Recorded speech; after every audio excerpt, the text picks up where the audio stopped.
my specialty job that I do, so I guard the aircraft. So it's mainly C-17s, C-130s. When they go to austere environments, I provide security for them on the ground when there's inadequate security on the ground anywhere in the world. Okay. I started doing that in 2016, and I've been to over 70 countries and counting. Been to every continent except for Antarctica. So, dude, since 2016, I've seen the world, dude. It's been amazing. Yeah, amazing. That's dope, right? Sounds good. Everything's good. Sounds good to me. Yes, we're going, bro. Hey, man. So we're back, and it's another episode on the pod. It's episode 31. Episode second 31. one of the year. It's fucking crazy. Right, bro. yeah. It's so crazy. From an idea to just making the shit happen. And today we have a special guest. And it's going to be a fucking good one because, like we said when we first started, right, we talked about, we said we wanted to bring on, you know, like people of different fields and people that do different things in life that are, you know, from the Pacific Islander community. And one of those fields I was talking about, you know, when we first started the pod was people in the military. Because I served in the military and I learned that's a very different lifestyle than the normal, you know, civilian, the normal person going through life, right? So today we have somebody that joined the family, you know, a couple months ago and became an ambassador, you know, found our stuff. And I really wanted to like get into everything that he does and everything, you know, that he's been through that could possibly help our people and, you know, just sharing his story because like we said, we just want to share our stories and our lessons to, you know, help our people. Today we have Delano on the pod. My bad, bro. My bad. But shit, bro. Welcome to the podcast. Welcome. Appreciate you guys. And thank you for coming, bro. I'm glad, you know, you're here and, you know, we finally get to sit down and talk because, you know, you've been with the family for a while, you know, for a couple months since you found us. And, you know, like we haven't really had the time. We've you know, talked a little about bit, it. But we haven't really got the time to hang out. And, you know, it's important to me, like since you became a part of the family, that I get to learn and, you know, be more aware of, you know, what you do and the kind of person you are because you are an ambassador of, 100% of the brand. So if you could go and tell the people a little bit about you and, you know, for those that don't know you. Yeah. So Delano Andres, also known as Lano to the softball and most of my military friends and family. Grew up, born Fort Knox, Kentucky. I'm a military brat, but that's where I went to basic. Oh yeah, that's crazy. I don't remember anything about it. That's a good thing, bro. Born and raised in Hawaii and the Pacific Northwest up here in Washington. Most of my adult life. Spent most of my time out in high school out here. Went to Stillcombe High School. Joined the military, man. After I graduated high school, I joined the reserve actually. So that we'll dive deeper into that later, but I've been doing that since 2011, you know, met you guys, you know, softball community, pop-up shop is where I met you the first time. But yeah, man, like I said, jumped on the brand, man. It's been a great experience ever since. You guys are great people, getting the message out to our people, man. So, man, it's been a good ride, good experience so far, man. Many more to come. So yeah. So, because you're branded, like you already. Oh yeah, you know, man. You're branded. So this man has the logo already tatted on him and everything, man. And he's bought into our message and our mission, and it's absolutely shit is crazy, bro. But like I love it, you know, I love it, and I think the biggest thing was that first connection we had when I messaged you about it, right? Mm-hmm. I mean, from day one, I kind of bought into it and I felt that, man. Yeah. The things you guys are doing for our people, for the community and the culture, man, it's bigger than just, like you said, a clothing brand. Mm-hmm. You know, it's extending to the family, the Ohana, everything, man. So, I mean, I was like, hey, man, I believe in it. Let's do it. Yeah. You know, full on board, man. Full send. Yeah, exactly. and that's how he came across, too, because you messaged me and you're like, bro, I listened to one of the podcasts and then I listened to all of them. Like, he just So I was driving around in my car at work, man, and I was like, yo, okay, I see what they're doing now. I got addicted to one. Yeah. You know, I'm driving around for a 10-hour shift, man. I'm just like, let's just keep it going. I'll pause in between when I have to. But yeah, dude, that's how it started. I finished whatever you guys had up. I think it was like probably like 25 or 27 episodes at the time, man. And I finished that in like 3 days. You went just to the at archives. I started from one and just went all the way through, man. Shout out to you because the early ones were pretty tough. You Even can tell audio, the growth, man. It was awesome, audio, though. You know what I mean? Yeah. And that's what we always talk about, right? Because it's like, fuck, bro. Like when you start, you suck. Like you're bad. You're bad. And learning curve. And I hate like going back to those. I'm like, bro, everything cringy, was so off. It is cringy. It's like, what man. the fuck were we doing? But you know, you got to go through that shit. Yeah, absolutely. Yeah, bro. Like, so what? So I know, like, in the softball community, right? So that's kind of like how, that's how I knew you, right? Right. That's Yeah, and yeah. I knew of you, but I didn't know you. Exactly. But you knew the guys. Like Yeah. I think you played with Dom and my brother and some of them. Right. So the biggest thing, it went back to uh Dyson's tournament was the first one I really Kingdom, met all yeah, you guys. yeah. Kingdom that Yeah. was my first year playing like actually competitive softball and stuff. So Mhm. when I met everyone there, I was like, oh, yo, this NB crew, man, or sneaker box, man, Yeah. they're rolling. These guys are some hammers out here, man. Mhm. Yeah. And then you had your guys, your Kingdom team, your Shut D team Shut from D, Hawaii. yeah. Shout out Shut D, my boys out there. But yeah, dude, I was like, oh, this is cool, man. Heard about you guys. Mhm. And that's when I finally met like a lot of the guys in the community, started connecting with everyone, especially our people, you know what I mean? So, Mhm. it's been ever since, riding ever since. So. Yeah, yeah. Was there, because I'm always intrigued by like what like when you meet, especially like our guys, right? Mm-hmm. Like the MB guys, like intrigued by how people like just kind of jump in with us and connect with us because they know we're like not how we, like me and Dom were just talking about in the last pod, how we're so into our vibe and our, how we all connect with each other and just being positive Yeah. and energetic and just not having any kind of negativity like that spread throughout any tournament or anywhere we're at. So I always wonder, like, when you connected with the guys, like, what kind of vibe you got from them? I think the biggest thing too, man, like I said, since that was my first year playing, I didn't know there was, so many Islander teams at the time. Yeah. I met later on, but you guys were the first ones I met, and then it's the family vibe, man. Yeah. You know what it is. Mhm. We joke around, high energy. Yeah. Everyone's having fun with each other. So I got a couple of the brothers on my team that I play with.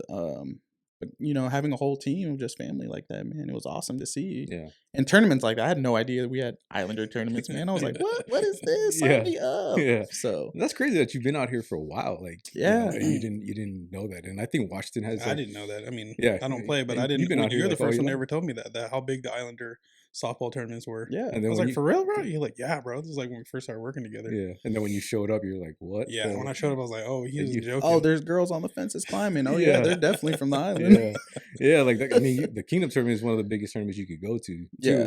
And Yeah. I mean, if you've never been to like one of the Cinema Labor Day tournaments, and Just hear stories, man. it's crazy, bro. Like even if you're not playing, bro, it's Yeah. such a good time. It's such a good time, and I like when people come out that even aren't on teams and stuff. Yeah, And like even him just coming Yeah, out and being a it's part of crazy. that, like it's insane. Yeah. Like he gets stuck at the booth and he's just fucking busy the whole time. Like in back and my peeking knees around the hurt. corner and stuff. Yeah. Like, oh, Yeah, and I'm over there playing. I have to go back and I forth. can't even use the bathroom, bro, until Yeah.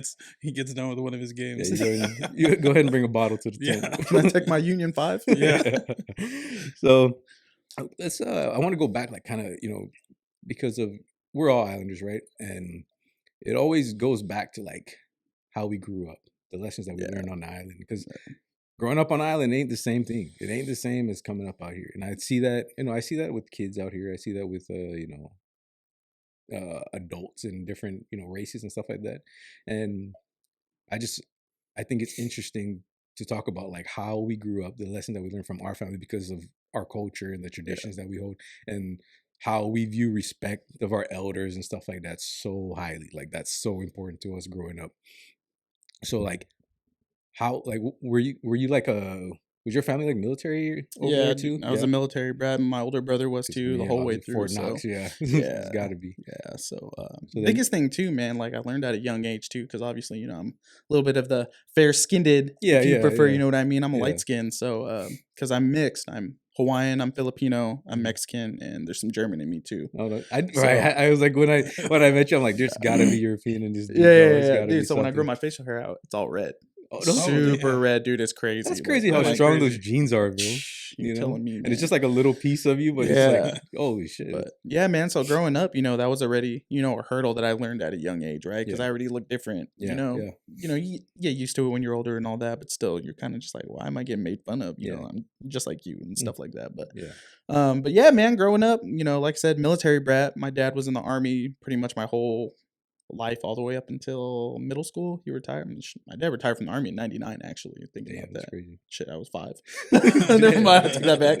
Yeah. So, but no, man, like you said, the cool thing about it was growing up on the Islander vibes from my dad, and then the military side, was almost like a double-edged sword, man. Like Yeah. there was no room for nothing, man. Yeah. Respect and all that stuff, man. But it was cool to see.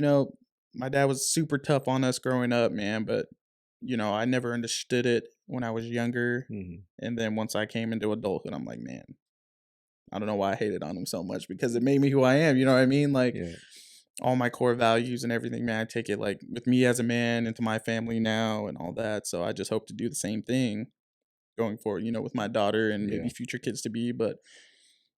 Man, it was rough. Yeah. It was rough. I was a little badass when I was growing. I was, obviously the second born, right? The rebel child. Yeah. My brother was like the smart one, the older one. I was like, nah, whatever. So, you know what I mean? So, but no, man. I think the biggest thing was the military, man. My dad was strict on us. He ran the household like a military. You know what I mean? And that's why I like my life structured. I have to have structure in my life. Yeah. So, and I'm sure you can relate to that. So, time for this, breakfast this time, get ready for school by this time, out the door by this time. You get home, you do your after school activities, you come home, homework, dinner, shower, in bed by this time, and then just repeat, man. So I mean, that strictness, bro. Like it's and when it's happening, when you're a kid, especially when it's happening, and this is what I always talk about with my kids too. Like that strictness, it sucks. And you don't understand it when you're a kid. You hate it. All of it. All of it. But as soon as you grow up and you have to start dealing with life, you totally understand why, bro. Like I was just telling this to one of my coworkers yesterday that when I grew up, bro, when I was growing up back on Saipan, like, bro, there wasn't a lot of love shown in my family. Everything was about work, getting shit done. We have this to do. We have that to do. The parties that we're having, the parties aren't fun because we're working the parties, you know what I mean? We have to clean up, we have to set up, we have to do all of that, you know what I mean? And we're kids, so we don't get to like sit there and drink and everything and enjoy like the adults, but as soon as it's done, we got to break everything down, put everything away and all that stuff. And you hate that you have to do chores before you can go do anything fun. You hate all that.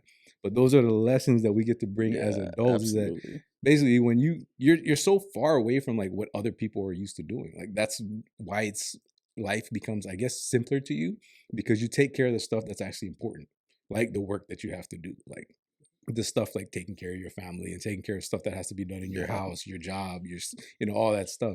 So like I said, it sucks when it's happening, but especially as a kid, like, because as a kid, you just want to have fun. You just want to go do all this shit and go do bad shit. But then you grow up and you're like, man, that's possibly saved me. You could have been doing a whole bunch of other stuff and other things could happen to you. Could have been in jail. Could have started off with, worst case scenario. It could have started off a whole different way. But like you lived in Hawaii for a while. Yeah. Oahu, Eva Beach. Shout out. How was that? How was that growing up out there? That's paradise. It is, man. Hey, what's up, guys? Thanks again for tuning in to another episode. If you enjoyed the Nesian Build podcast and you want to help us spread the word, it'd help us out a lot if you leave us a review, a rating, a like, a subscribe, even a share on any platform that you're listening on. Again, we really appreciate your time. Let's get back to the episode. You miss it once you leave, you know what I mean? You got the beach on your back door, man. You got the ocean, food. Yeah. Dang, but it's everywhere. That never gets old. But I mean, like I said, growing up in the military, man, we're used to it. So, and then this was my dad's last duty station. So he retired out here. And obviously at the time, still Hawaii is expensive as hell. It's only going up. So, but I mean, he settled out here. The rest, the closest blood family that I have is down in California. My dad's brother's down there. And then, everyone else is in Hawaii. And then my mom's family, she has some in Germany and New Mexico. So I wonder why Washington though. I asked the same thing because you ever notice like how many like retired military end up settling out here, dude? Here, I don't know why. I don't know either because the weather sucks half the time. You know what I mean? Like, when it's nice, but it's like either like half or 3/4 of the year is trash. But exactly. Yeah, I don't know. It's weird. I don't know. But I don't understand. You know what I think it is too? That's a part of it because veterans, especially when you retire, like veterans are very big. Like that's their identity, bro. Like they really stick to that. And I think Washington is a really good place to retire because it has all the infrastructure that you need as a veteran to, for your services and all the stuff that you need for afterwards when you get out. So and because you notice like even a lot of people that come out from the islands or they're far out, they come to Washington for certain things or they'll come to California or sometimes Hawaii too for a lot of stuff. So I guess, I don't know, that could be a reason. I don't know. And it's, I guess for and then back in the day too, it wasn't as crazy. Like I don't think population wise, like it's as dense as it is as it. Oh no, you know, it wasn't as dense as it is now. You know, Especially after these few years. yeah, it's just everywhere. Every Yeah. city now is just It's getting getting heavy. heavy. Like DuPont Yeah. wasn't anything Oh, crazy dude, before. it was small when I first moved there, Yeah. man, and now it's like double, almost triple the size from when I first moved there. Yeah. So I was like, Dang. jeez, Yeah, man. even when I was in the army and when I would go out to DuPont, it wasn't, and that was what The gas station, that was 2015? it, probably, right? Yeah, bro. Like now we got you- we got Forelli's, we got Yeah. Irish Pub, we got brewery out there, dude. Yeah, it's like, it's crazy. That's stuff. That's Yeah, crazy. Forelli's was actually out there. We used to go out there Oh, sometimes. okay, Yeah, and one of the boys, like for What's our Forelli's? softball team, he was the kitchen manager. It's like wood fire pizza. Yeah. Oh, okay. Yeah, It's good, bro. So good. I never like the tried Rock. that. It's like the Rock. Oh, okay. They're good. They're good. But yeah, like that's all that was there. Like, like that's what they had. But now I can imagine it's probably really big. It's kind of like how when you look at Covington and stuff like that, like Bonnie Lake's growing and stuff like that. Yeah. So it's interesting, like how like people will really, because I know if I was to retire, I'd say like, oh, I would love to like go move to Hawaii or whatever. Right. But how the fuck are you gonna afford that? Not on a retirement paycheck. Bro, I was you know what I mean? actually just looking at houses last night, just randomly, right? Yeah. Too, and I was just like, what can I get? What's the lowest? And let me sort from low to high. Yeah. Lowest price, 750,000. I was like, Jeez. That's come on, crazy. man. And And it's that's for something that's for small. like the dirt. You know what Yeah. I mean? Oh, Like damn. Yeah. you get like a 1 bedroom, Mhm. 1 bath to share for 4. Dang. But you got a beach 5 minutes away. Exactly. That's the Exactly. thing. So- That's the thing. So how did like were your brothers in the military too? No, so yeah, my older brother, we're 4.5 years apart. He went to college, did his whole thing, got a bachelor's, double majored. He's the smart one, right? Mm, So yeah. his major was psychology, minor in sociology and European history, randomly. Oh, okay, that's Right? I was just like, all right, overachiever. He just want to learn a little bit. He's about just himself. overachiever. Okay, I get it. You know, he was a straight A student and all that. And, you know, I got, you know, pretty much straight A's in school too. But, you know, I was more dedicated to like the sports and stuff like Yeah, that. I mean, he played sports, but like after high school, you know, I could have walked on a couple teams to play baseball or, Mhm. you know, partial scholarships, nothing full. But my dad was pretty much like, 'cause my dad retired before 9/11, right? So Okay, yeah, no yeah. GI Bill at this Oh, point. Yeah, So my brother, he signed to support all my brother's yeah. Mm-hmm. college debt because he went to St. Martin's down in Lacey, Okay, nice. right? So private Catholic school. Yeah. Um, Yeah, dude. So I got a story about that actually. So I was actually offered a partial scholarship coming out of Oregon. I was playing at a junior college in Yeah. Oregon. I got offered a partial scholarship to go there, and I was like, bro, that's not even close to enough. Like, Bro. I'm broke at the time. Like, there's no way I can afford the rest of this. That's what I'm So saying. I'm like, I'm not going here. And my But, brother yeah. went there for just under 5 years to get everything done. So What? he's gonna be paying out the yin yang for forever. a while, bro. That's, oh my god, 5 years there. Oh, So yeah, that happened.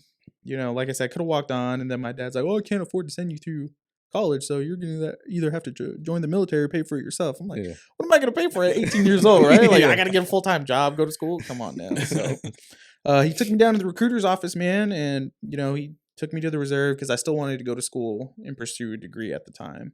I was like, "Yeah, let's go talk to a recruiter or whatever, right? School benefits and all Mm. that." You know, he gave me the military dad Yeah, speech or yeah. whatever. Oh, it's gonna help you in the long run. I was like, I really don't want to join the military, but Yeah. whatever, we'll go talk.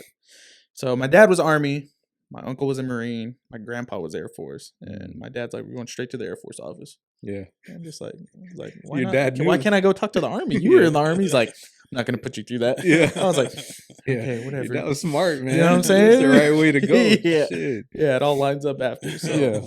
you know, I went down to the recruiter's office, talked to him. One of my best friends that I grew up with, he actually came with me. We were gonna do the buddy program. Yeah. So we signed up. We were gonna be cops in the Air Force, so security forces. Security forces. Yeah. So we went down there, went and took our ASVAB and all that, and I actually, you know, scored in like the high 80, low 90 percentile. Nice. So I could have got pretty much any job I wanted to. But you chose And I chose security forces. So anyone that knows the military or the Air Force, Oh. it's pretty much that last quarter of the barrel, right? Yeah. Because in my mind, I wanted to be a cop on the outside Yeah. eventually, right? So I was like, oh, this will be my foot in the doorstep, you know, kind of Yeah. thing. And then, you know, got the ball rolling with that. My buddy ended up actually backing out, or he didn't score well. He actually did really bad, which is But you can still qualify as. That's what I'm saying. But apparently, it wasn't high enough to be security force. I'm Really? like, that's Oh. crazy. Oh man, You know what I mean? yeah. Because you only need to be like the 40 percentile. So there's for that. there's probably like a Jeez. subject in there that he You know what I mean? needed that he didn't score Yeah. well enough. So I mean, I ended up going forward with it. After they got my scores, I was like, no. He's like, you sure you don't want to pick another job? I was like, no, I want to be a cop, dude. I want to Yeah. wear a beret and shoot guns and be cool. Yeah, You know what I mean? In the Air Force. Yeah. That's what you Yeah. can do. So yeah, so October 20th, 2011, man, I signed my enlistment and still serving in the reserve now, man. So like I said, you saw I just came back You from just another came back. deployment, man. So that was number 5 actually. So yeah, I just hit my 12-year mark this past October. Nice. So man, That's a chasing that long time. chasing that 20, man. man. Yeah. Okay. So it's been a great ride, man. I'll be honest with you. Like a lot of people wonder why, like, dude, you're a reserve, right? Everyone thinks weekend warrior, right? Yeah, You know, yeah. why are you always gone? Are you active duty? I'm like, no, dude, I've been in the reserve my whole career. So Yeah. it's been awesome. I just take active duty orders whenever they offer to, man. I go to schools, volunteer for deployments, and my specialty job that I do, so I guard the aircraft. So it's mainly C-17s, C-130s. When they go to austere environments, I provide security for them on the ground when there's inadequate security on the ground anywhere in the world. Okay. So I started doing that in 2016. I went to the school for that, and I've been to over 70 countries and counting. Been to Jeez. every continent except for Antarctica. So, Damn. dude, since 2016, I've seen the world, dude. It's been That's crazy. amazing. Yeah, and that's amazing. See, that's dope, right? Like, cause we got to go back to like what even made you like? I know your dad brought you in there, right? But like, what even made it so that you decided you're gonna do it? Because like you said, you didn't want to fucking join the military. So at first, like I said, man, it was to pay for college. You know, Yeah. I got what is it? Where you pay up front and they reimburse you. I can't think of it right now. Tuition assistance. Yeah. Okay. You know, you pay for your classes up front and then they reimburse you after you give them your grades of passing. And then obviously after you serve for the reserve, it's like 2 years of active duty time total, or your first 4-year enlistment. They give you your GI Bill, your VA loan, and all that. So I was like, big picture, help me pay for college, right? Yeah. I had civilian jobs like the whole time, but I was always on active duty orders so much that I didn't have a civilian job because I was always gone. Gone Like so I, much, so I was pretty much just riding out active duty time the whole time, man. So I think out of my 12 years that I've been in, I have just under 7 years of active duty time. That's crazy. That's a lot. Bro. You know what I mean? Yeah, like, for being reserved, that's exactly, a lot, because a regular reserve or National Guardsman will do first weekend of every month, and they get their 2 weeks of annual training during the summertime most of the time, right? Yeah, so it's really only, break the math down, it's like 36 days a year that you're serving if you're not doing other stuff like I do. So but yeah, the big picture was just, you know, help pay for college and do that. And then I just, you know, school wasn't ever my thing, right? Yeah. You know, I didn't care for it if I wasn't playing sports. That's the only reason why I kept good grades, to play sports. So I was like, took a couple college classes, going to Pierce College at the time. Tried out with the baseball team, and they wanted me. They're like, but we can't offer you a scholarship. All the scholarships are gone for the year. I was like, whatever. I'm barely paying for school to go right now. So you know what I mean? Like, so yeah, then I just started writing the orders out, doing different schools, getting training, man. And it was the best thing I ever could have done for myself and, you know, my family in the long run too. You know? Yeah. You know, it's crazy, bro, because I used to think like, I was the one, bro, like back in high school, I used to think like, just like you probably, because, you know, like you said, you love sports and stuff like that. And I was all into baseball. I was 100% baseball is going to be my career. Like, I'm going to be the guy that comes from Saipan and plays baseball. And then I would also say, like, why the hell would anybody join the military if you can go to college? Like, I was that guy. And then it came to where, and I used to say, like, last resort is military. Last resort is military for me. And it got to that point in my life. You're like, here's the last resort. Last resort. Like, my life is fucked up right now. Like, I'm fucking struggling. I'm broke. Like, I have nothing going for me. As soon as I left college, bro, like, and I was working at like a Kmart or something, I was like, bro, this can't be it. So I was like, I'm joining the military. And I went in. Funny thing is, I wanted to join the Air Force, and the story is crazy because it's literally what he did, right? So I went in, I took the ASVAB, right, for the Air Force. I went and spoke to the Air Force, and bro, like I said, I was broke as hell at this time. I had nothing going on for me, struggling like crazy. So I just wanted to take the ASVAB and go to wherever I needed to go for basic training, boot camp, whatever I had to do, right? And took the ASVAB for the Air Force. scored like a 74 or something like that, and then talked to the recruiter afterwards, and then told him, same thing. I want to do security forces. That's how they get you, man. I don't know. It's like the same thing. It's like I want to shoot. I want to be. I want to, and I like think I want to be a cop kind of thing. And after that, like I left there, bro. They never like got a hold of me. They never contacted me back. Oh, so man, I'm like, got ghosted, bro. man. Like I'm struggling. I need to go somewhere. I need something that's set. So I was talking to one of the boys that I'm always with during that time, and he was in the Army Reserve. So he's like, bro, just go talk to the Army. I'm like, all right, then fuck it, So I went over there, talked to them. Next thing you know, I think they set me up, went to MEPS and everything. I was leaving in like 5-6 months or something. So that was it. So I was like, at least I have a set date where I'm leaving or doing something, because I was like, I need to get out of this right now, bro. So I ended up joining. And the funny thing is, I went over to the Army recruiter and I was like, he had these like 4 jobs or something that I was qualified for. I'm like, oh, this sucks. Like, and they weren't very good jobs. Yeah. And of course, infantry was in there and all that stuff, right? And he's just like, is there anything that maybe you want to do? I was like, MP. I was like, I want to be a military. I wonder how many times they hear that. Yeah, bro. Oh, dude, all the time, because they know that's going to be their number to get them either way. Yep. So I told him I want MP. Then he calls, he makes a call, sees if there's a spot for me, all this stuff, and then he gets a spot for me, and I'm just like, then he's like, all right, we can get you can be an MP. Never mind, I don't want so, smart. Yeah, and there's another recruiter in there that was a Cav Scout, and he told me like all about his job and what he did. So I ended up being a Cav Scout because of what he just told me. And I was like, hey, they do badass shit. And I was like, I want to do badass shit. So I became a Cav Scout in the Army. Yeah. But it's just funny because Air Force, and I was about to be a fucking I was about to be security forces too. And I honestly think if I joined the Air Force, I don't think I would be here right now. I think I would still be still in there. Yeah, man. I think being in the Army and being in there with very different lifestyles and they're just very different branches that have different responsibilities. Yeah. And I think the Air Force would have been a better career path than me being a Cav Scout, bro. I mean, I'm sure you've heard all the jokes, like, everyone rags on the Air Force because you know what I mean? But hey, at the end of the day, man, like the Army's sleeping in tents out there.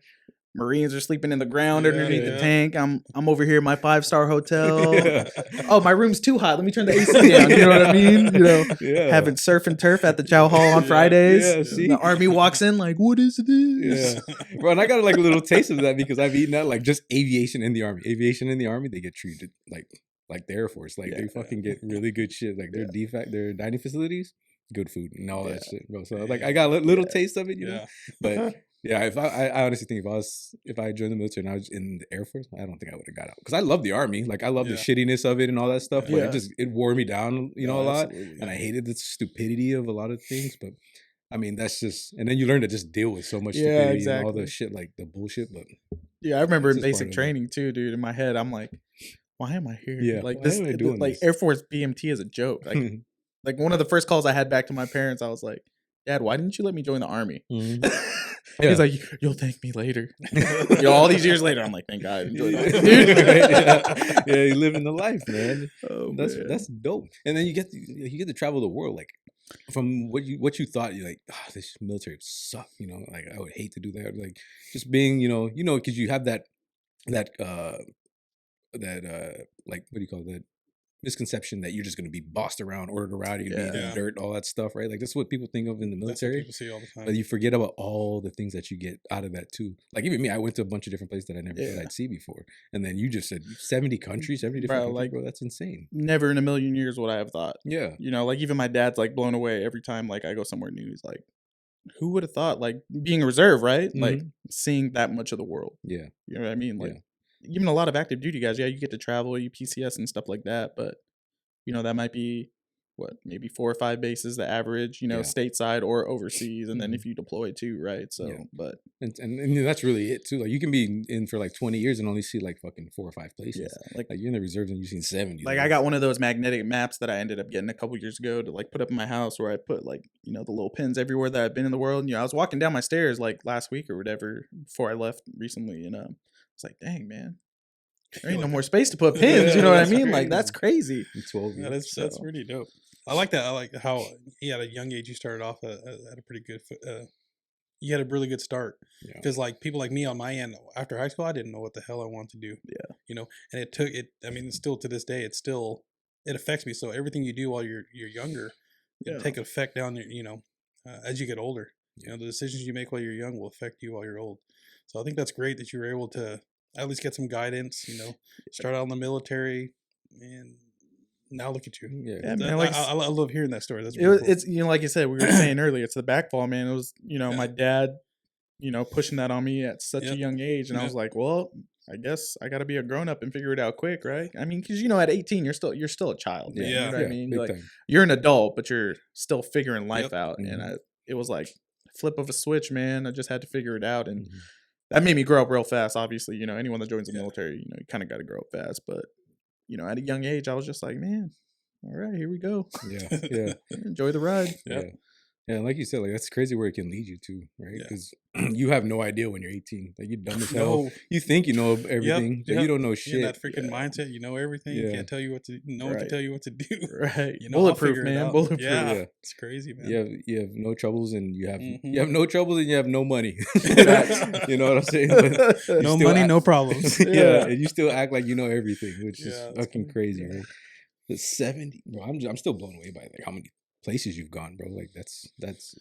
Bro, I can't even say some of the countries I've been to. Oh yeah, I'm sure. I mean, you know what I mean? Yeah, OPSEC, like, bro. OPSEC. Just so you know, don't say all of it. But like, how was this last one? You just came from Germany, you said? Yeah. So I went out to Germany it was supposed to be a month. I remember I was telling you, like, hey, dude, I'll be back in a month. We'll catch up then, do all this. And then I ended up out there for almost 3 months, dude. And I was supposed to be out there till the end of January. They're trying to extend me. Oh, damn. And they're like, hey, man, things are slowing down. Do you want to go home before Christmas? I'll send me home. Let me be home for Christmas, man. I'm good with that.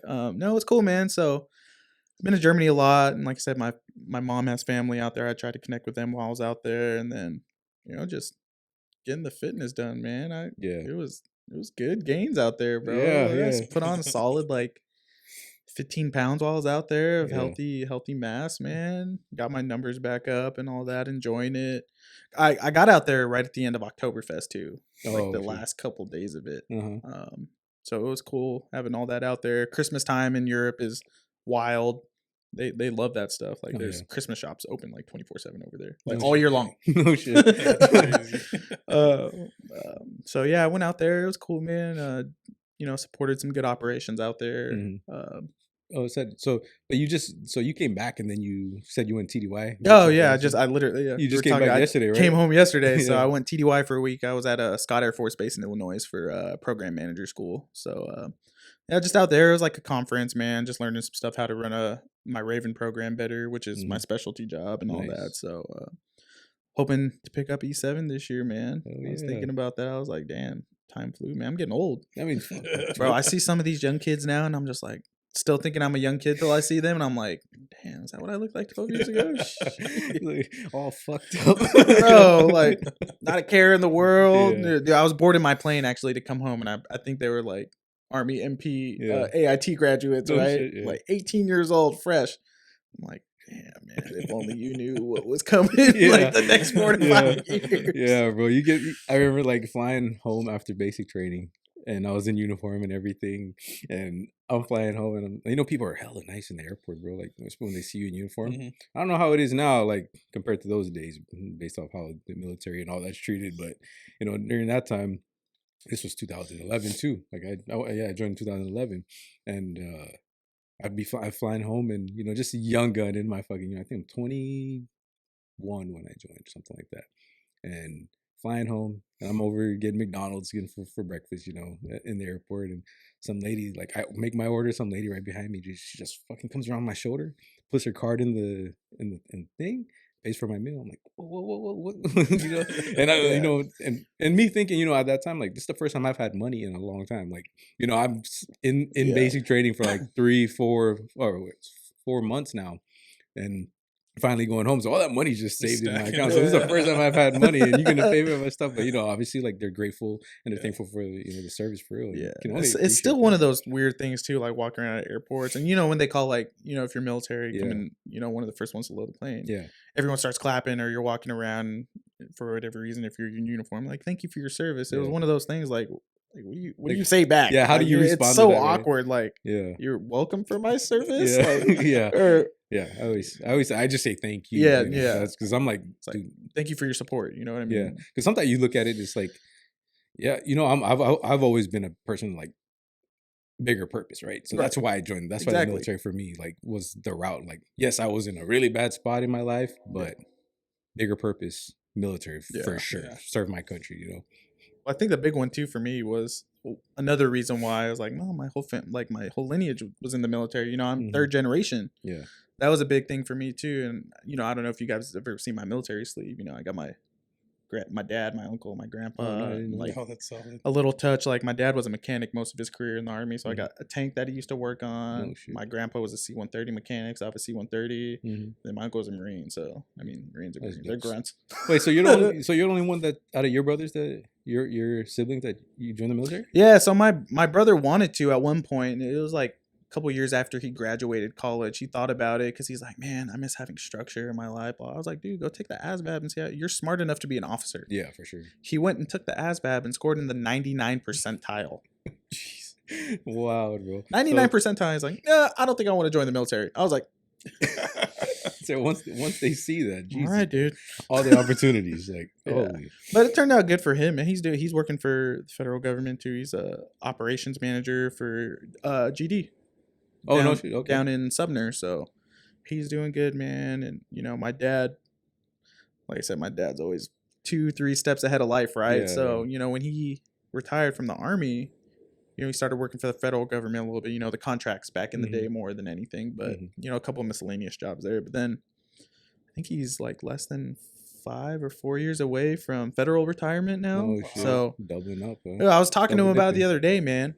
Army retirement, right? He was in like 22 years total. Yeah, and did he get in when he was 18? Like he was Yeah, young? he joined. Yeah. So he was living in Cali at the time, and he was like babysitting his siblings and his niece and nephews. There's like 8 of them. He's like, I'm out. Yeah. As soon as I turn 18, I'm out. Yeah. See, that's a dope. You retire when you're 38 and then you... Yeah, so like I said, he retired in 99, dude. So Army retirement. He's got like 4 years before he punches federal service. Mm-hmm. He'll have his VA disability retirement, you know, check coming in. Yeah. Social Security, if it's still there. I'm like, dude, you're going to be living on 4 retirements at one point, Yeah. you know, while you're still living. Yeah. I'm just like, he's like, yeah, I might get a part-time job after I retire from this. I'm like, dude, just enjoy retirement. Yeah. But, you know, he's one of those kinds of people. He's a worker. He sounds like... not be doing something. Yeah. You know And what I mean? that's such a good thing because if you hear really like the stories, bro, people that retire, they don't go... It doesn't go well for them after that, Right? you know, like there are a lot of people that are older. It's just like one of those things you have to keep working. Your mind has to keep working and doing stuff. I've worked with a couple of people at the port that way. Yeah. Have come back to work out of retirement. I was they like, know. are you serious? And then I've seen a lot of people already on the verge of retirement. They're excited to go. Mhm. And then the other, I'm seeing Right. people coming back. It's like, oh man, I don't know what it's going to look like. But, Yeah. you know, End of that it's tunnel, interesting. you're like, oh, yeah, I ain't doing anything after I retire.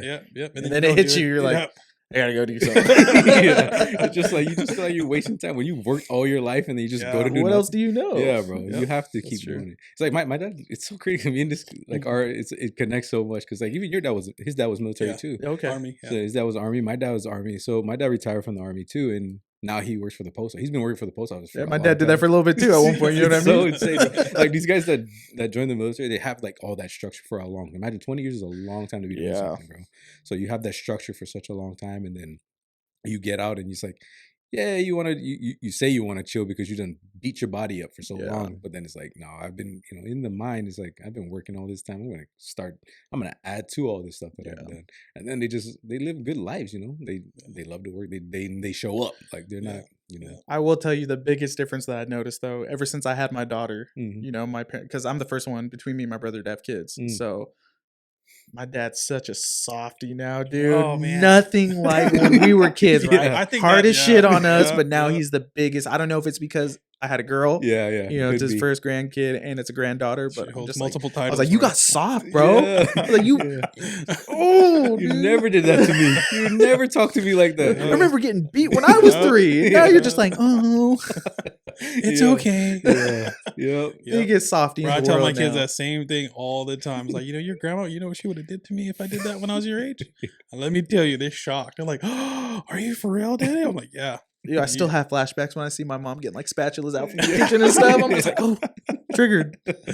Yeah. It just maybe it's a grandparent thing. I As soon as think you it turn is, to a man. grand, That's for Oh, sure. man. Yeah, because I know, like, even from even my wife's stories and stuff like that, because I'm with my in-laws a lot. Yeah. Same thing. They're like, the things that like my father-in-law and all them, like they were tough on them, bro. And then to hear and then see how they are with like my boys, Right? like damn, like Must be like nice. I'm actually look. I'm cool. Like you don't got to touch them, but you can be tough Be a on little them. more stern on Yeah, them. Come you on be now. stern on them because Oh, look at man. these look at these kids. Look at these kids just running around doing whatever they want. Like, Right? there was no chance of me doing that stuff. I got man. snatched up by the back of the t-shirt back in the Yeah. day. Yeah. Reaching for your leg in the back of the car. Give me your leg. Hit you. bro. I remember, like, dude, I was like 5 years old. I remember because I was in kindergarten. Like, when I would get in trouble, my dad would make me take his field bag, hold it over my head. Oh, bro. Those were the worst. Yeah, like when you got I've done that to my son. And you know what? Something like that. You think Yeah. what? The field bags are like 20 plus pounds, Yeah, right? But yeah. you're 5 years old, right? Man, Yeah. I'm like, Dang. Yeah, I've done some stuff like that. Oh, Like, man. all right, I'm not gonna spank you, but you're gonna put yourself through some pain. Yeah. You do it to yourself. I'm not doing anything. You're doing it to yourself. Yeah. Like, I'm not even touching you. Don't be Oh, mad at me. man. You're doing it to yourself. Your actions caused this. Yeah. Oh shoot. So let's go into that, bro. Let's go. Like we're talking about, the parenting and stuff like that, all the structure and stuff, and I think as parents, like a lot of times we hated what we went through when we were kids, and we say, "I'll Yeah. never be like that." Right. But then you actually, I think you self-consciously do it. go back to just You know what I doing mean? how you grew up, right?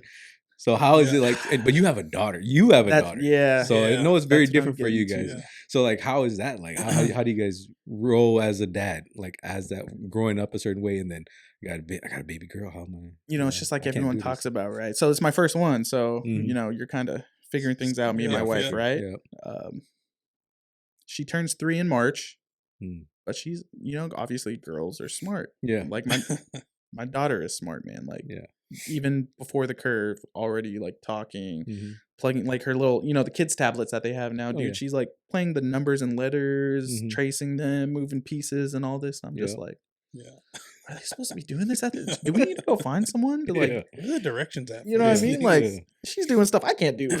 Yeah. But no, it's been cool, man. I mean, she's a bundle of joy, and she wants to play all the time. And we were very blessed. Like even I'll get into like finding out that I had a daughter. Yeah. Yeah. Pregnant first, right? Yeah. This is a crazy story because it was COVID time, right? Oh, yeah. So me and my wife thought we had gotten pregnant, Mhm. and then I think it was around November time frame. She thought she lost it Mm. because it's happened in the past before.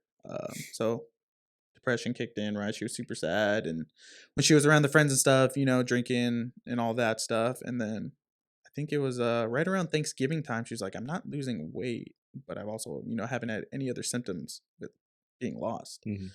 So we're like, "All right, well, let's go in, try to get checked in, and see what's going on." COVID, dude, we couldn't get in to be Yeah. seen till like January. Yeah. That's So this is like end of November, early December. That's like a month, some Mhm. change, right? So we finally got in to be seen around like second, third week of January. Doctors doing their thing or whatever, and like, "Oh, you have a nice full grown baby in your stomach," and we're like, "Huh?" What the heck? Excuse me. Yeah. We're like, okay, That is well, crazy. hopefully everything's good then, because we Yeah. know like everything that's been going on. Yeah. Like, oh yeah, if doing the math or whatever, right? Mhm. Looks like your daughter will be here around the end of March. Huh? Like, Huh? yeah. That's like tomorrow, dude. Yeah, That's like yeah. I'm like, just like, you say the end of March. Holy crap. we should already had our baby shower. You know like, what all I'm that saying? stuff, Like bro. we got 2 months to prepare to have Yeah. a Yeah, child. That's crazy. So everything just sped up from there, dude. But thank God she was born super healthy, and she was a chunker like me. I think she was born like just under 8 pounds when she was born. Oh, really? So, Yeah. but dude, like I said, she's so smart. Happiest girl all the time, just Mhm. running around, Yeah. jumping off the couch now, doing WWF moves and stuff. So I'm just like, you're going into BJJ in a year. Yeah. Yeah. Oh, that'd be solid. Oh, Got to, man. bro. Got to. I got my nieces or my nieces or my goddaughters are in Yeah. BJJ, so they're just little beasts. But Yeah. I mean, what? Because like as parents, I think there's always things that we want to instill in our kids, right? Yeah. There's certain things, and we have our big points that we always want to like push into our kids and make sure that this is something that they always remember as they grow up, and it helps them through life. Like, what are some of those things for you? I think the biggest thing, and I've noticed it going back to the original question, how this got brought up, Mhm. is me and my wife are starting to do like the whole structure thing now. Yeah. Like my daughter's like on key with like going to bed at a certain time. You know, when she knows it's time to brush her teeth, it's time to simmer down for like 30 minutes, and then we're going to bed, because when she lays down and the lights are off, Time to she'll sleep, be yeah. out. But Yeah. you know, we feed her certain times for lunch, breakfast every day, and all that stuff. And obviously, as she grows, you know, the stuff we teach her will be more and more, right? The Mhm. more that she can understand and Yeah, all yeah. that. But she does pretty good. Like I said, for someone so young and still obviously developing, like we tell her to do something, she'll go do it. Mhm. But she's so smart that she asks questions too. Like Mhm. now she's asking why. Yeah. The Y face. Yeah, like, I'm like, you are too young to be asking me, go Yeah. do this. You know Yeah. what I mean? Kind Yeah. of thing. Like, It's like it pisses you off, like that you Like- asking why, but I'm I like, probably shouldn't, let her know why, right. kind of thing. I'm just like, man, it's crazy. Yeah. It's crazy to see that developing though. But I don't know, like I said, as they get older, you just keep adding stuff that Yeah. helps them keep being a good person. Yeah.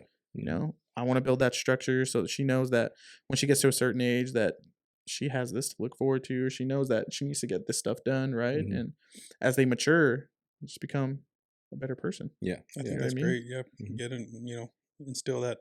What do you call it? Routine, Routine, stuff, structure. Yeah, you know what I structure. mean? Yeah. Yeah. So That's kind of how we started this podcast off with structure. Yeah. Almost, you know what I mean? Yeah. That's great. Yeah, and I mean, like for even like for my family, right? Like me and my wife, I think it's for us. It's really important that we like, and I don't know if this is like for everybody, but for us, right? It's God, God in our family. We don't like go to church all the time. That's not Yeah. the thing. But we always, our kids are very aware of it, like Yeah, and yeah, they're yeah. very aware of their religion and stuff like that. And what there's a higher power than us, and there's a reason why we do everything, and there's a reason why you should be morally and ethically, driven to do the right things for different people. I mean, Yeah. for people around you, especially too.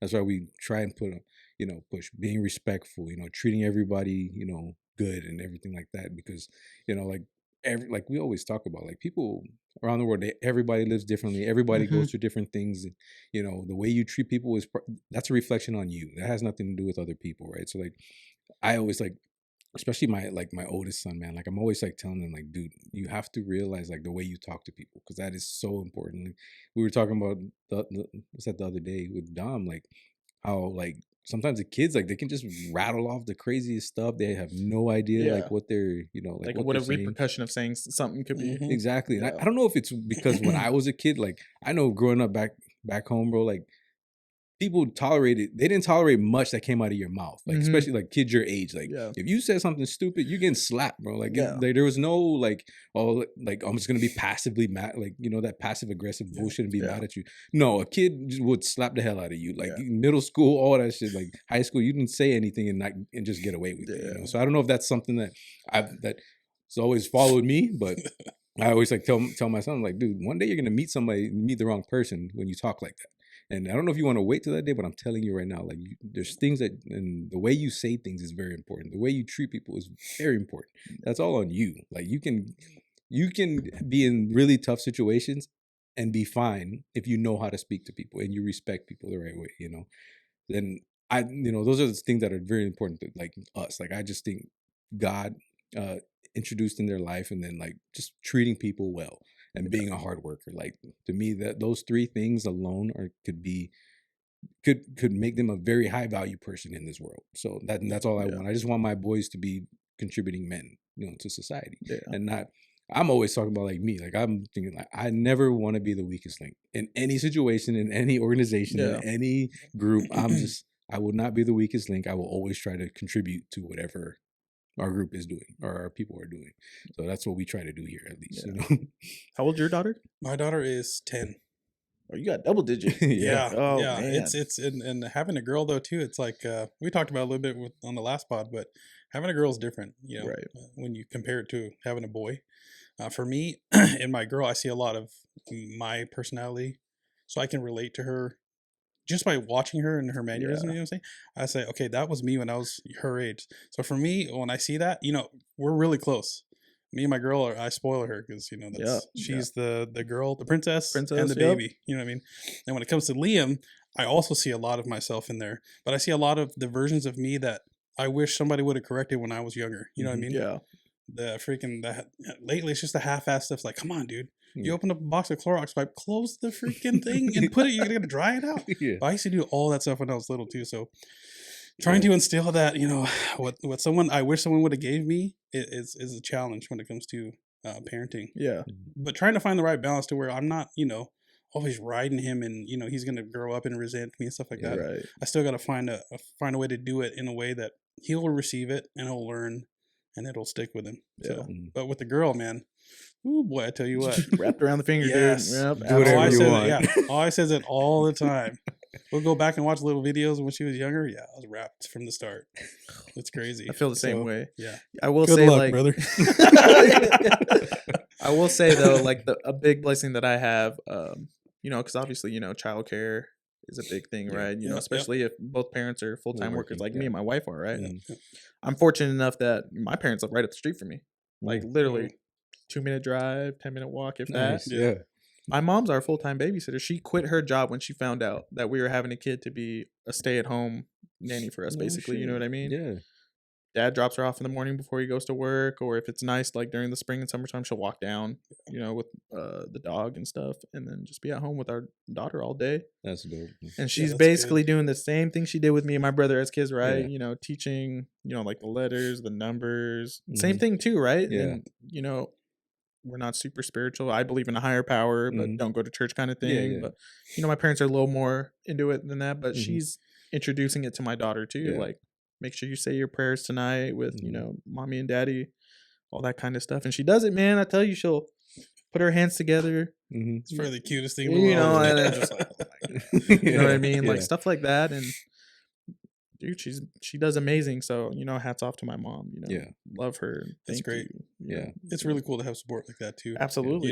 It helps a lot. And then you Absolutely. guys can still focus on your career, grow, which is all going to help you guys down the future. Exactly. That's great. Yeah. So, That's dope, bro. yeah. Like, I mean, just think about like, cause you had your dad, like, and like you're saying, you're like, your mom holds a certain piece in your heart, and she raised you a certain Yeah. way, right?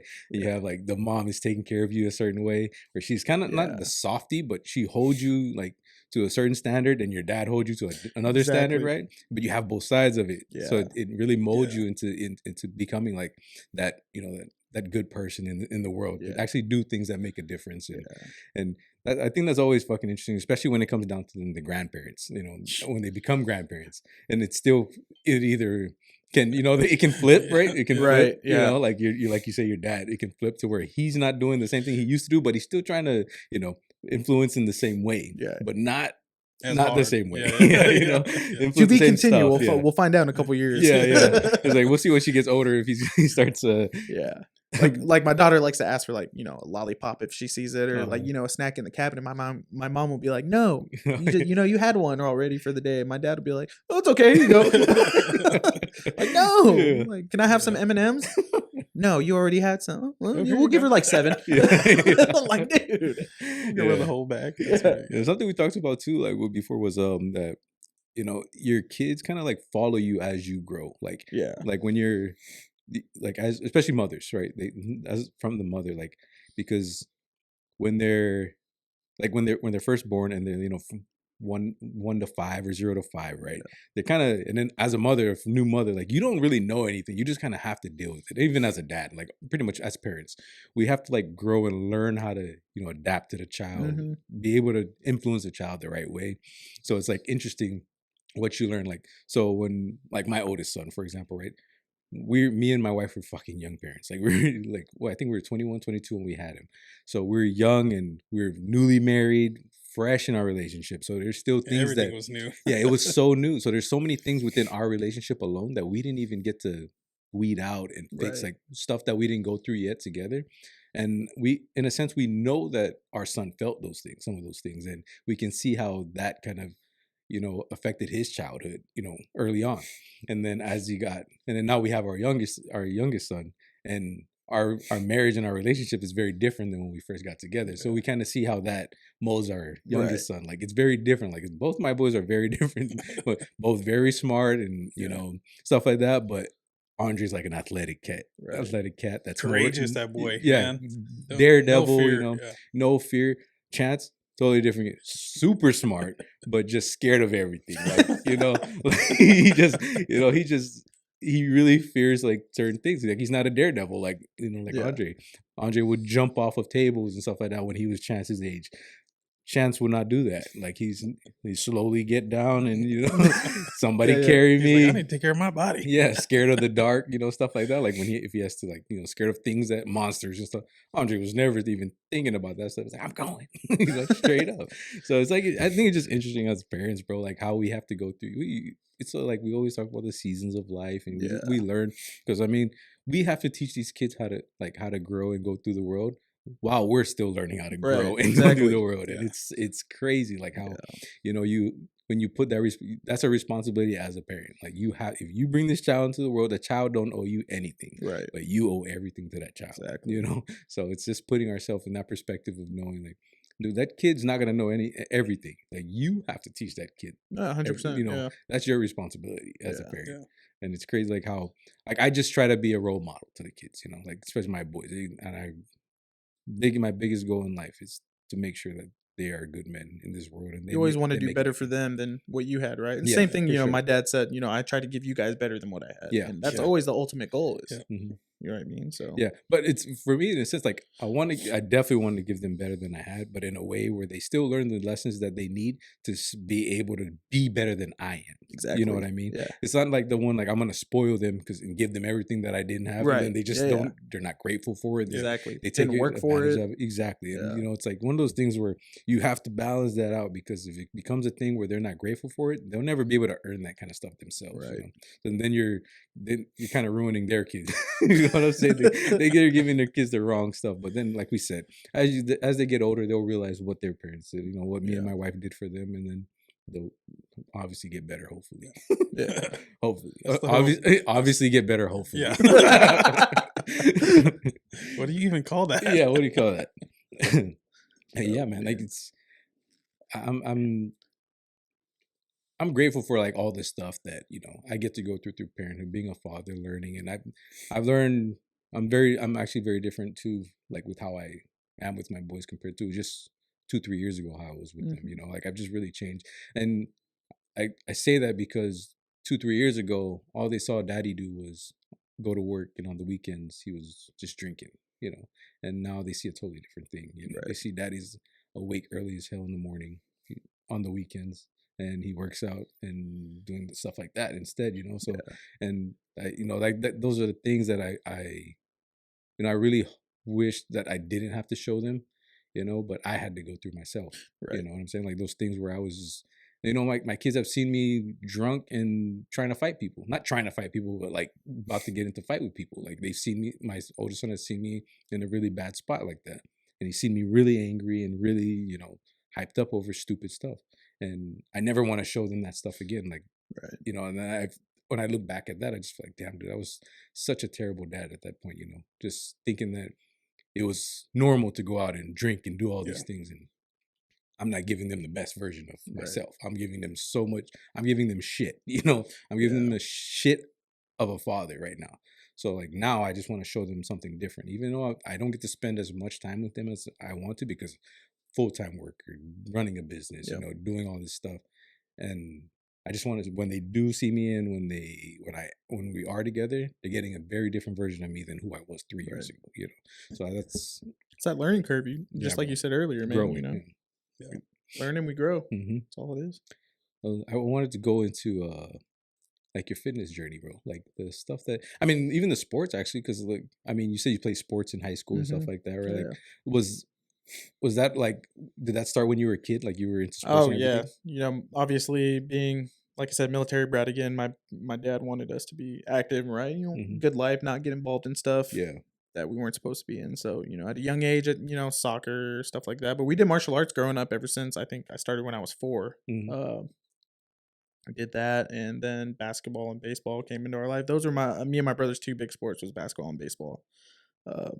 But we did martial arts our whole life, and again, another sport that gave us discipline and respect. And you know, my dad knew what he was doing. So played a big part in our life too. I mean, I did that from when I was 4 all the way up until almost 20 consistently. Nice. You know, and then I loved basketball. Dude, basketball was my first love. Yeah. And obviously, I'm short. Yeah. So it didn't pan out the way I wanted it to. all of You our know what I problems. mean? So you got to But I go was like, baseball, right? Yeah. yeah.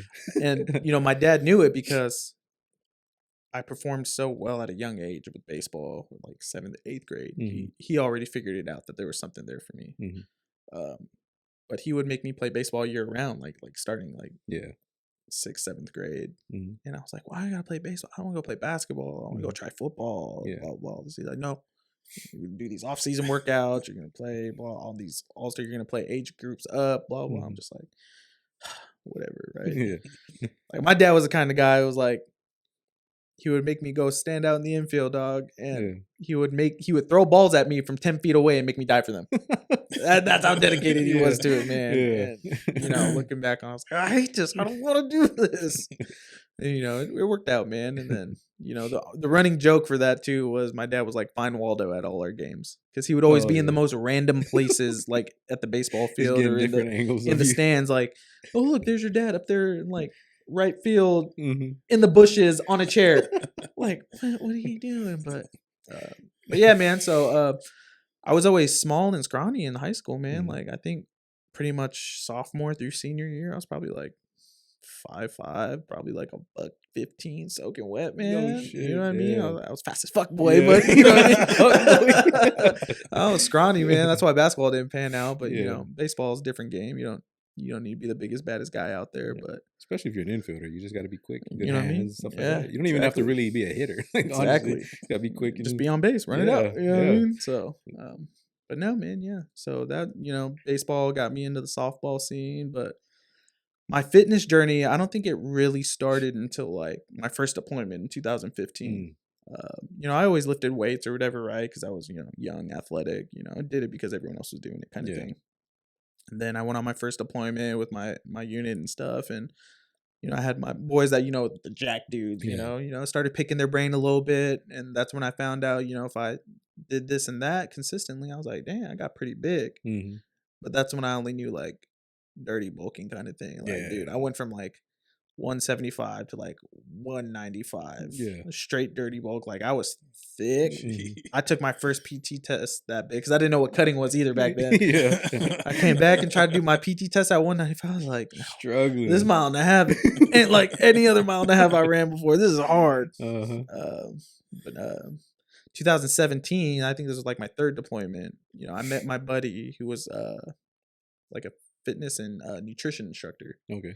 So, you know, he built a plan for me and my body, you know, eating as best as you could, like at a chow hall, right? And that's when I found out, you know, I was like probably my biggest and strongest and fittest at that time in my life. And I was a leaned out like 185, starting to push numbers I never thought I could push and stuff like that. And that's when I was like, man, it's amazing what you can do with consistency and you know, the right plan is like nutrition is everything. That's what I found out, you know, and us as Islanders, you know, we love our food, man. I love food still to this day. You know what I mean? But, you know, sometimes you got to make that sacrifice for the goals that you want to, right? So, so ever since then, it's just, you know, I have a consistent plan that I kind of follow that, you know, I change stuff up every once in a while, but yeah, man, you know, it's a part of life now. It's a routine. You know what I mean? You know, you go out there and get it done. It's just like what you do now. Like right, exactly. You kind of say that. And it's just, you know, healthy lifestyle. You know, and like you said, the biggest picture is trying to change that image for, you know, like our people, you know, because of all the health issues that are out there for our people that we know about.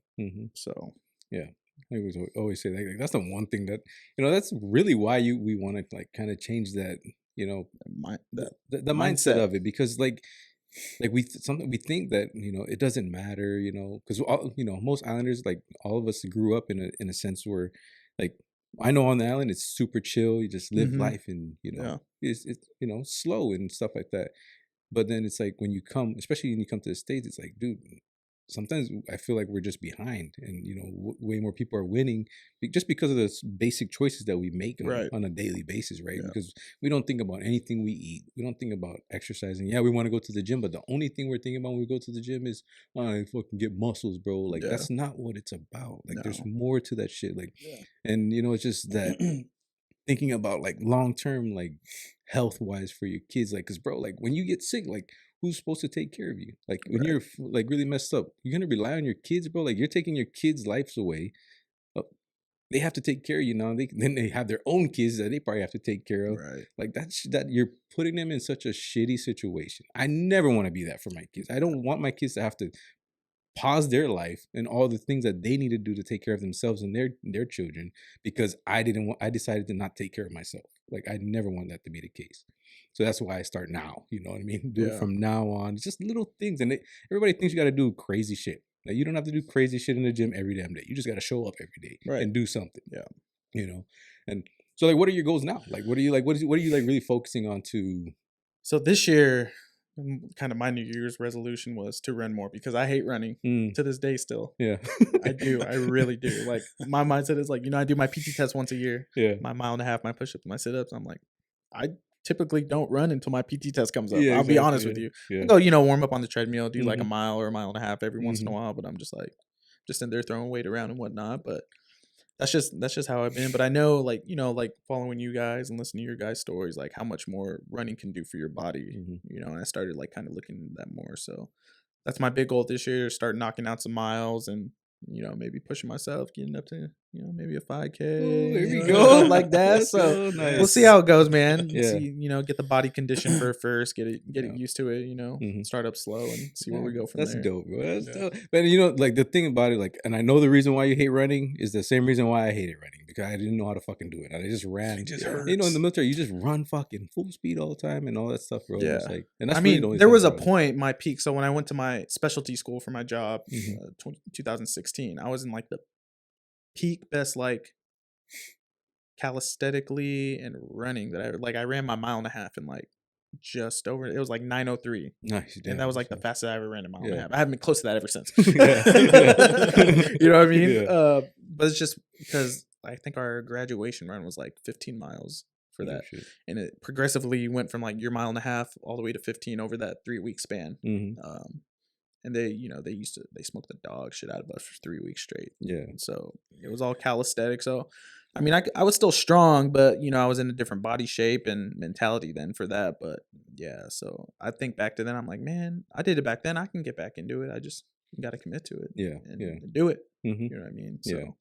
And and I've been seeing, I've been seeing a lot of people on social media like get more into running and stuff like that. Thinking about it, and like I always say, like the running thing is it's like a different mentality for me. It just brings me to a different place. That's why I like it so much, because like when I'm out there 4:30 in the morning running, bro, and it's quiet and shit, it's cold or whatever, like bro, like it just brings you something. It's peaceful. It's you get so much going through your mind that you can solve problems that you might that you've had throughout the day. Like those are times that you get to think you're by yourself, but you can only get there if you're not pushing yourself like a crazy ass, like running at paces that you probably shouldn't run at. Like there's people that all they think about is pace, and to actually get better at running, you should think more about your heart rate when you're running, and it makes it so that it's a peaceful run.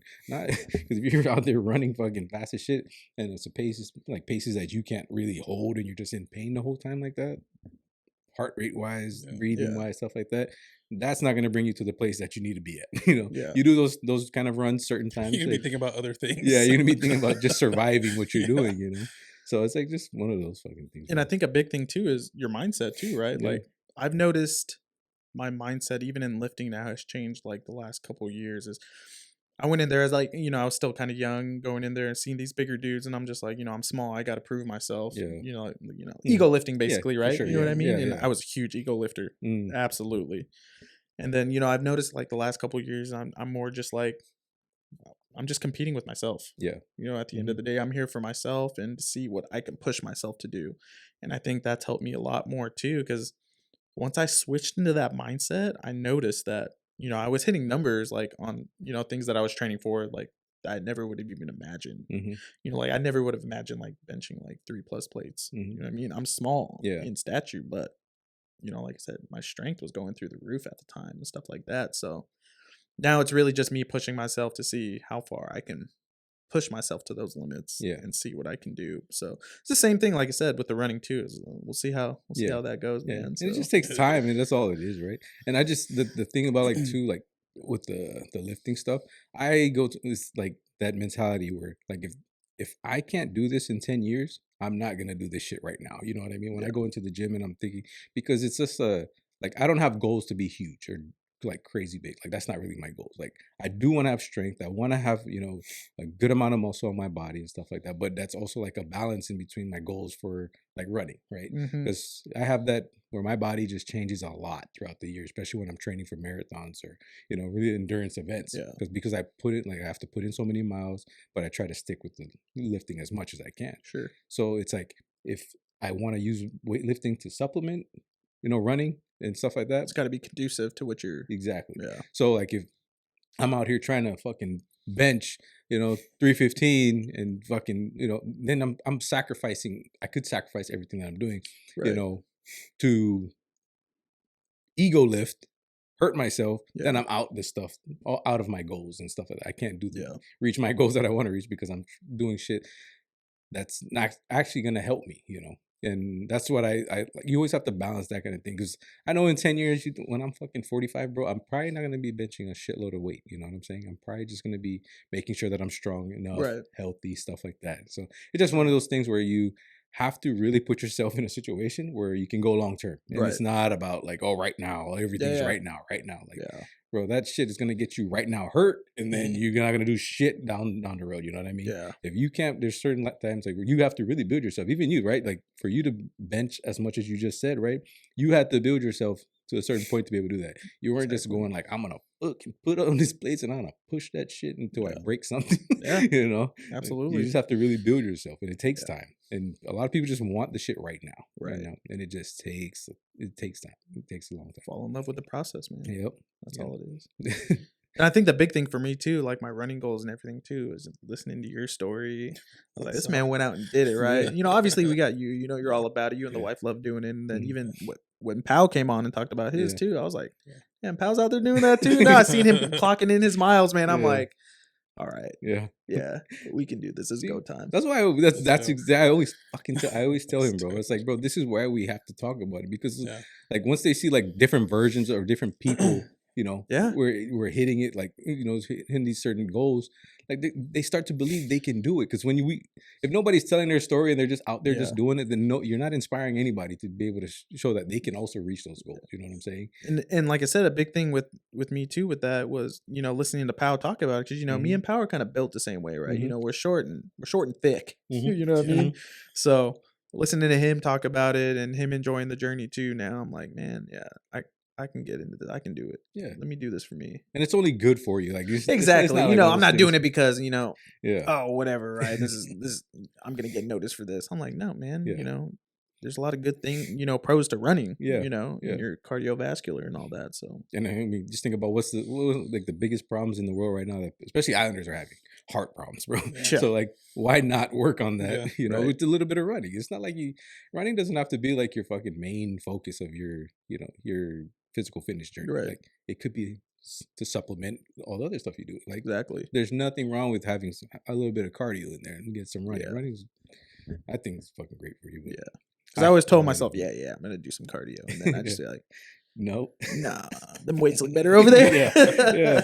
Bro, that's kind of like yesterday, bro. Like when it was cold as hell outside, and I'm just like, it's cold in the garage, but it's not as cold as outside, and it's not as dark, and it's probably not gonna hurt as much if I went into the garage and just lifted weights, But and then I bitched out on it, I went and I lifted weights, and then in the afternoon I was like, no, fuck that, I gotta get my running. Like, I'm still ended up paying your dues, man. That's all. Yeah, so we just went out there and did it, but that's just the process, bro. It's just the process of just going through it, and like I said, like we love sharing the stories because of that. Like what it's giving people the idea that other people like them are starting to do these things. Exactly. Right. Yeah. Like now you're gonna start it, and you're gonna go through that process of possibly hating it or possibly loving it. We don't know, right? You just have to go through the process to learn, and then you're gonna go through the process of learning how to like get better at it, get more comfortable, stuff like that. Same thing like he had to do, right?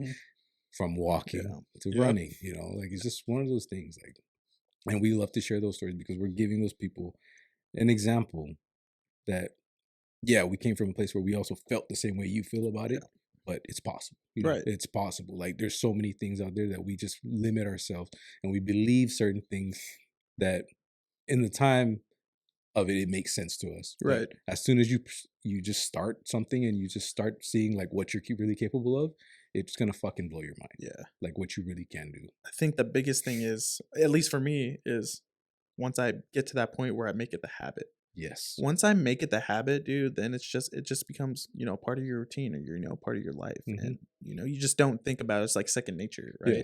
But it's like, what do they say? It's like it takes a week to like start a habit or Mhm. something like that, and then X amount of time. It's about 66 days to actually create a habit. There, yeah. So it's Yeah. like, just in the sense of that, you just think you just got to go do it. Yeah. Once you hit that point where you're not even thinking about it anymore, Mm-hmm. you know, You're in. you You're never in. know. Yeah. You know, it's endless. Mm-hmm. The opportunities. So Yeah, bro. Like that's why I think about like every day now, like because I decided, you know, it's like because I think about it when I in the mornings, bro. Like I fucking think about like how I used to just wake up and think about whether I was gonna do a workout or Right. not, right? Like, Yeah. am I gonna go? Am I gonna do it? And then you get to decide, nah, I'll just go back to sleep. But now it's a habit, and that's the fucking greatest thing because now there's no choice. Like I don't have to think about it and decide.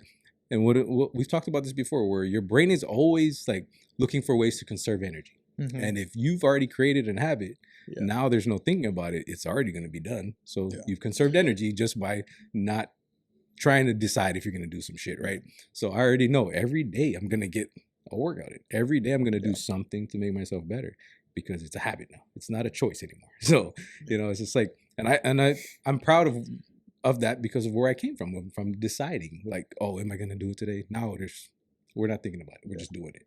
And once you get to that point, it's just fucking money. Like Right. it's because you build so much off of that.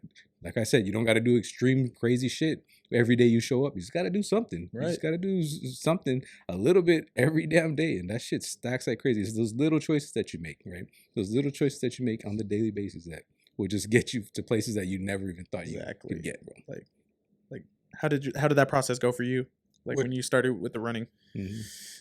Is a constant battle. For me, it was a constant battle. Right. Because my background is different from you guys. You guys, you guys have definitely started out more athletic than me. But it was definitely a huge battle back and forth for me. But the more and more I stacked those, those dubs, those wins of getting the work done, putting in the time, it's like it just snowballed. Of course, there were times where the snowball fell again, what I mean, or got smaller, but I still had a lot to look back on. Like, hey, I still come a very long way. So I'm going to keep going so I don't have to go back that way anymore. So it was, it was cool to see, how much progress I got, Absolutely. going from no runs to building up to a half marathon. Yeah. It was huge, man. Yeah. And it is great. And it's true. I mean, anyone can do it. All it takes is the time and the consistency Absolutely. and training. Absolutely. So when's the next Spartan race, boys? Oh shit! Yeah, I don't know. So, like the Spartan race is cool, but fuck, I don't know if that's in the plans next year because of what I'm about to take the power route. Yeah, Start out with the Spartan race and then start running. Spartan race is dope, but I don't know. It looked fun. Yeah, it was definitely dope. It was definitely dope, but I don't know if that's in the plans next year. I would definitely do it again. I mean, that would be dope if we had like a big group of guys and we just That's what I'm saying. or a big group of people and we just went and did it. If we can fit that in next year, that would be solid. But I honestly, with what I already have, I'm registered for next year. I don't think I'll be able to like throw that in there because especially if I get hurt, I'm gonna be pissed because I'm trying to do something bigger than that, So yeah, me and Paul have the marathon in April, so in Tacoma, so we won't be far from where you're at. So we'll be doing that. Come make a sign for you guys. Don't trust the fart. Don't trust the fart. Those signs are great, man. Those signs that people make on those runs, those are hilarious. Yeah, shit, bro. Hey, it was a good one. It was nice having you on, bro. I appreciate you guys, man. Absolutely. I appreciate you sharing the story, bro, because like I know this one was gonna help somebody. Like you spit some facts and you spit your experience and everything. Absolutely. It's definitely gonna help some people. It helped me. It helped me today too. Absolutely. So I'm really glad you came on. I can really thank you for being becoming part of the family. Oh man, Sharing absolutely our appreciate stuff. you guys having me, man. You guys are doing amazing things for the community and the culture, man. Appreciate you. So Man. Appreciate it. That's awesome.